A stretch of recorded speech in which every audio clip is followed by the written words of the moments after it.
Nah, di tengah usaha menuju ke energi yang lebih bersih dan juga hijau, industri migas masih jadi sektor yang menyumbang pendapatan cukup besar untuk negara. Tapi sampai kapan industri migas bisa jadi kontributor untuk negara? Kami akan berbincang pagi ini dengan Kepala Divisi Pengelolaan Rantai Suplai dan Analisis Biaya SKK Migas, Erwin Suryadi. Pak Erwin, selamat pagi. Selamat pagi, Bapak Skalis. Oke, Pak, ini kalau bicara industri migas di 2030 berarti kurang lebih 8 tahun lagi ada target cukup besar produksi minyak 1 juta barel dan juga gas 12 billion SCF per day. Ini targetnya akan tetap sesuai, Pak, di 2030? Rencananya akan seperti itu terus, Bapak Skalis, karena seperti yang sudah sering kali disampaikan oleh Kepala SK Migas ataupun pemerintah, kita punya 128 cekungan, Bapak Skalis. Dan yang baru dieksploitasi sekarang ini baru 20. Jadi artinya dengan kegiatan yang akan masif dan juga strategi-strategi yang tepat, seharusnya angka tersebut bukan mimpi tapi merupakan suatu angka yang dapat dicapai di kemudian hari. Oke, meskipun sebenarnya pandemi ini kan masih berlangsung, Pak, masih kita nggak tahu juga kapan selesainya. Ini apakah besar pengaruhnya pada operasional industri migas? Cerita pandemi pasti akan ada pengaruhnya, Bapak Skalis ya. Tapi seperti yang sudah kita lihat selama ini bahwa industri hulu migas sebagai salah satu industri strategis itu tidak pernah berhenti dalam melakukan aktivitasnya. Hah? Nah, bahkan dengan adanya pandemi ini malah beberapa sektor yang kemarin tidak jalan, misalkan seperti perhotelan misalkan gitu ya, itu bisa kita bantu dengan kehadiran industri hulu migas karena untuk pergi ke lapangannya kita meminta supaya seluruh pekerja itu melakukan dulu isolasi mandiri. Jadi ini juga secara tidak langsung menghidupi industri perhotelan yang ada di sekitar wilayah kerja tersebut, Bapak Oke. Skalis. Berarti ada efek multiplier effect atau efek bergandanya sebenarnya untuk ekonomi terutama di daerah tadi yang sempat mati. Cuman kita mau tahu angkanya nih, Pak. Sebenarnya industri migas nih saat pandemi seperti ini sumbangsinya untuk pendapatan negara tuh seberapa besar?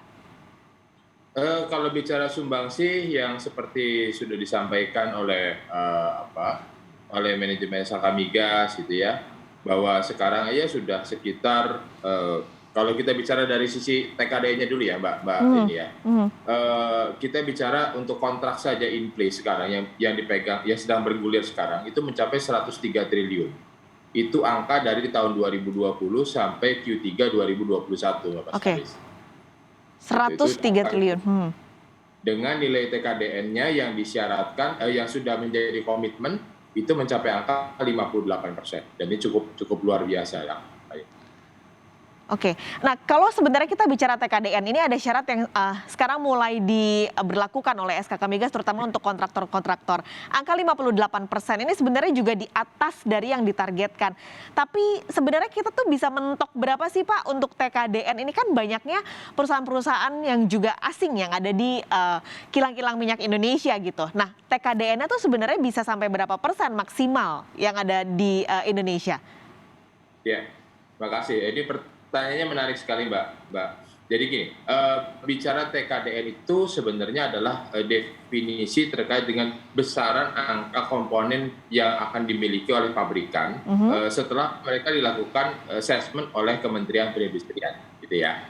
Nah, ini jadi kemampuannya si pabrikan kita. Jadi ya, keluar angka ada 50, ada 58 gitu ya.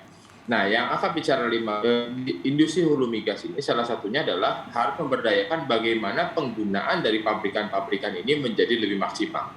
Nah, ini sebenarnya concern yang harus kita lakukan bersama dan kita terus tingkatkan. Nah, angka 58% artinya sebanyak 58% ini memang barangnya sudah diproduksi di Indonesia, perusahaan di Indonesia. Oke. Sisanya itu sekarang memang masih impor. Ah. Nah, inilah dengan program yang kita lakukan bersama dengan K3S, kemudian sinergi juga dengan kementerian-kementerian terkait, maka kita sedang berupaya saat ini untuk meningkatkan kompetensi dan kemampuan daripada perusahaan dalam negeri. Oke. Sehingga nanti pelan-pelan, Mbak, itu akan selalu meningkat dari tahun ke tahun. Itu target kita sih sebetulnya. Tapi Ah. kalau bicara angkanya ya setinggi mungkin nantinya, tapi ini perlu proses karena memang beberapa teknologi itu masih perlu diperkuat lagi dari industri dalam negeri. Selain industri dalam negeri yang tentunya harus diperkuat, kendalanya sebenarnya apa sih Pak? Terutama untuk K3S asing ya Pak ya, untuk bisa menggunakan TKDN di angka yang cukup maksimal gitu. Kalau bicara K3S asing sebetulnya ini juga sudah mulai berubah paradigmanya, Mbak. Kemarin kalau boleh kami laporkan juga di dalam acara Forum Kapasitas Nasional yang baru saja kami selesaikan di minggu lalu, itu bahkan sudah ada niat seperti perusahaan seperti ExxonMobil itu melakukan uji coba produk namanya aminosolven yang diproduksi di dalam negeri.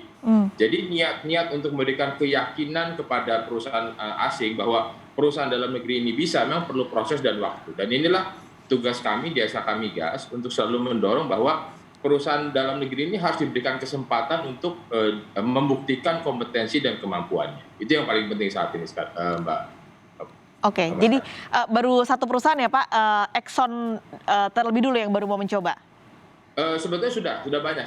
BP sudah mencoba, ConocoPhillips sudah mencoba. Jadi apalagi Pertamina ya, itu luar biasa sekarang. Jadi niat untuk sekarang bergeser mencoba produk dalam negeri dan membuktikan kemampuan sekarang sudah mulai muncul. Dan ini harus kita apresiasi untuk seluruh K3S kita. Oke, karena TKDN semakin banyak tentunya multiplier efek untuk industri dalam negeri akan semakin besar dari industri migas. Tapi Pak, ini kan pemerintah sebenarnya sudah mulai bergeser, sudah mulai melihat energi yang lebih hijau, lebih bersih, meninggalkan energi fosil begitu. Nah, sampai kapan sebenarnya industri migas ini bisa jadi apa ya, semacam lokomotif gitu untuk ada multiplier efek untuk ekonomi secara nasional maupun secara daerah? Ya, terima kasih. Ini pertanyaan juga ini menarik sekali, Bapak sekali. Jadi kemarin dalam forum kapasitas nasional tersebut juga disampaikan oleh salah satu keynote speaker yaitu Pak Sugeng Prawoto dari Ketua Komisi 7 RI, bahwa yang mesti dipikirkan dari industri migas itu jangan sebagai produksinya hanya bikin BBM gitu ya, tapi juga harus melihat kembangannya sebagai industri petrochemical. Karena banyak sekali produk-produk yang bisa dihasilkan dari industri hulu migas, bahkan termasuk pakaian. Bahkan kemarin dalam keynote speech yang disampaikan oleh Ketua Komisi 7, itu disampaikan pula bahwa ada kemungkinan industri hulu migas itu turunannya petrochemicalnya itu menjadi paracetamol. Nah, ini sebuah informasi-informasi yang muncul dalam forum-forum yang baik seperti Forum Kapasitas Nasional tersebut. Nah, kalau kita sudah melihat bahwa kompleksitas daripada industri turunan atau industri hilir daripada migas ini luar biasa luasnya, maka kok keyakinan terhadap bagaimana kita terus melakukan eksplorasi dan eksploitasi sehingga jumlah cekungan yang tadinya baru 20 bisa terus meningkat, itu menjadi sebuah hal yang menarik kita lihat ke depan. Oke. Terima kasih banyak Pak Erwin untuk penjelasannya pagi ini. Tentunya harapannya ini industri migas bisa tetap jadi sumbangsi yang cukup besar, apalagi lagi pandemi seperti ini di mana negara butuh pendapatan yang cukup besar. Pak Erwin, terima kasih, sehat selalu. Terima kasih. Dan saudara, di tengah utang yang menumpuk, gerak Garuda Indonesia untuk berekspansi terbatas.